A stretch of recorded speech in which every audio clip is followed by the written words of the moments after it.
मुसलमान हुई मध्य महाप्रभुंकर परम भक्त धर्मर बंधन को भांगी महाप्रभुंक पाखरे निजकु समर्पी देई भक्तिर सागर रे बुड़ी जाई महाप्रभुंक पई से लिखिचंती अनेक भजन।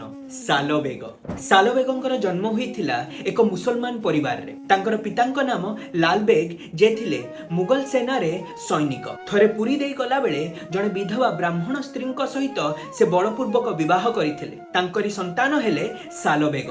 पिलाटी बेलु मांक ठारू महाप्रभुंकर कथा शुणी शुणी सालबेग महाप्रभुंकर भक्त होई जाइथिले। मांक मृत्यु परे से रोगाक्रांत होई पड़ले। शଯ୍याशायी होई से केवल महाप्रभुंकर नाम जप कले। एही कथा जानी तांको मुसलमान परिवार तांको घरु तड़ी देइथिला। सेई रोगाक्रांत शरीर रे महाप्रभुंकर नाम जप करी से अनेक दूर चाली चाली आसी पहुंची जाइथिले श्रीक्षेत्र रे। रथारूढ़ महाप्रभुंको देखिबा पई बड़दांड रे ठिया होई रहिथिले।